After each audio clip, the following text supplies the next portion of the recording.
135 సంవత్సరాలుగా ఈ దేశాన్ని ఒక శబ్దం తొలగిస్తుంది.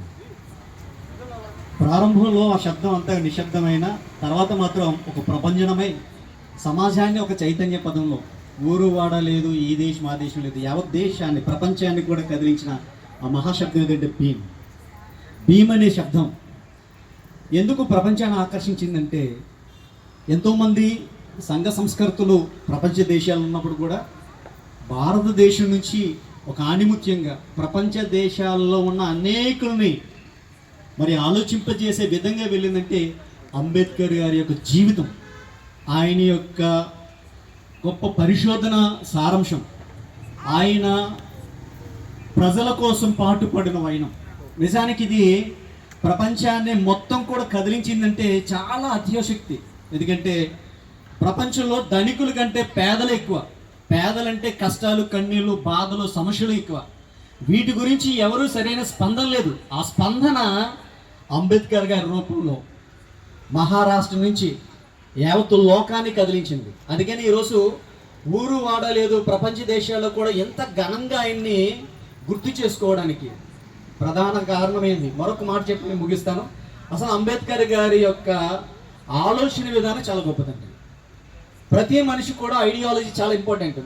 మీకు రెస్పెక్ట్ ఇవ్వడానికి కారణం మీ ఐడియాలజీ. మన ఐడియాలజీ కేవలం ఒక ప్రాంతానికో, ఒక వర్గానికో, లేదా ఒక జాతికో, లేదా కేవలం కొన్ని సంకుచితమైన స్వభావాలతో కాకుండా విశ్వమానవాళి సౌభ్రతత్వానికి, దయచేసి నా మాటలు ఎవరికైనా అర్థం కాకపోతే అనుకోకండి, అంటే ప్రపంచ ప్రజలందరికీ ఉపయోగపడేలా ఆయన ఆలోచన విధానం ఉందండి.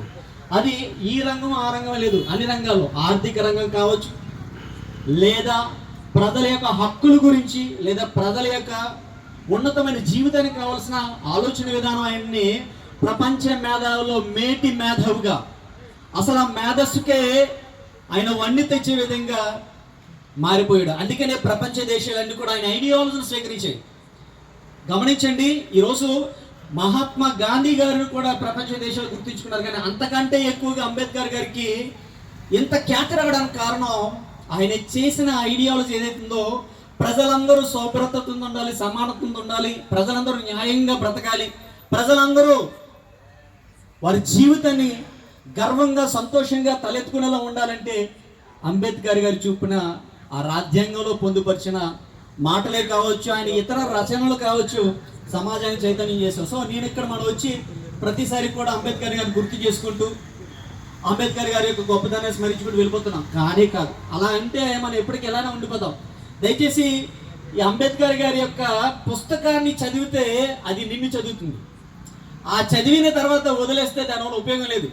చాలామంది స్కూల్లో చదువుకున్న పుస్తకాలు చదివి అక్కడే వదిలేశారు. కానీ బ్రతుకుల్లో తెచ్చుకుంటే అనేకులకు వారే గొప్ప పాఠంగా మారిపోతారు. అంబేద్కర్ గారు ప్రపంచం ఒక పాఠంగా మారడానికి కారణం ఆయన ఆలోచన విధానం. అయితే ఆయన గురించి చదువుతున్న నీవు అలానే ఉండిపోతే నీవెవరికి తెలియదు. అంబేద్కర్ గారిలో నీవు కూడా ఒక స్ఫూర్తిని రగిలించే వ్యక్తిగా మారాలి. అంబేద్కర్ని మనం గుర్తు చేసుకొని కాదు, ఆయన అడుగుజాడలు నడవాలి. అలా నడవాలి అంటే అవినీతిని, అన్యాయాన్ని, అక్రమాన్ని, ఏ విషయమైనా సరే సమానత్వాన్ని, న్యాయాన్ని ప్రశ్నించడానికి నువ్వు ఒక గలం విప్పాలి. నీవు ప్రతి దానికి ఒక అడుగు ముందుకేయాలి. అలా వేయలేనప్పుడు ఎన్ని జయంతులు చేసుకున్నా, ఎన్ని వర్ధంతులు చేసుకున్నా, ఎంతమంది మహానుభావులు తలుచుకున్నా సరే ఈ యొక్క అస్పృశ్యత, లేదంటే అసమానత, లేదంటే అన్యాయం అనేది దానికే మనం బలైపోతాం. ఈ బలైపోకుండా సమాజాన్ని కాపాడడానికి ఆయన బలైపోయినా సరే ఆయన ఎన్నో భయంకరమైన పరిస్థితులు ఎదుర్కొని కూడా సమాజాన్ని ముందుకు తీసుకురావడానికి ఆయన రాజీ లేని పోరాటం. మనం కూడా అలాంటి అలవర్చుకుంటేనే ఉన్నతంగా ఎదగలం. నాకు ఈ అవకాశం ఇచ్చిన అందరికీ వందనాలు. Thank you.